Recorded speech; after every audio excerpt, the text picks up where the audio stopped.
काही वेळापूर्वी एक बातमी वाचली किंवा बघण्यात आली.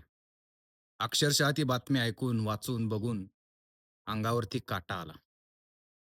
राज्याचे उपमुख्यमंत्री आणि महाराष्ट्राचे लाडके अजितदादा यांचा मृत्यू झाला. विमान अपघातामध्ये त्यांच्यासोबत 6 लोकांचा मृत्यू झाला. खरं तर ही बातमी खोटी असावी अशी देवाकडे प्रार्थना केली. परंतु दुर्दैवानं ती बातमी खरी ठरली आणि महाराष्ट्रातला खऱ्या अर्थाने विकास पुरुष ज्याला नाव दिलंच पाहिजे, असे अजितदादा आपल्या सगळ्यांना सोडून गेले. मित्रांनो, राजकारण राजकारणाच्या ठिकाणी, परंतु माणूस हा वाचायचा असतो, माणूस हा शिकायचा असतो आणि माणसाकडून काहीतरी घ्यायचं असतं, असे अजितदादांचं व्यक्तिमत्व होतं.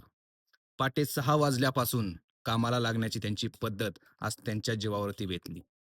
सकाळी लवकर उठून ते त्यांच्या रोजच्याच नियमानुसार आज त्यांच्या सभा होत्या बारामतीमध्ये. त्यासाठी ते बारामतीला येत होते. येत असताना त्यांच्या विमानाचा अपघात झाला आणि ते त्या ठिकाणी अकाली गेले. प्रशासनावरती पकड असणारा नेता म्हणा, प्रशासनावरती पकड असणारा कार्यकर्ता म्हणा किंवा एखादा अ, सदस्य म्हणा, जे काही तुम्हाला म्हणायचं ते म्हणा, पण अजितदादांशिवाय हे कोणालाही शक्य नव्हतं.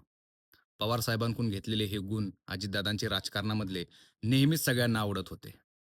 मनमोकळेपणाने बोलणारा माणूस आणि कुठलीही गोष्ट मनामध्ये न ठेवता स्पष्टपणे तोंडावरती बोलणारा आणि प्रशासन योग्य रीतीने हाकणारा अवलिया आज आपल्या सगळ्यांच्यातून गेला. दादा, तुम्हाला भावपूर्ण श्रद्धांजली. जिथे पण असाल तिथे आनंदीच राहाल.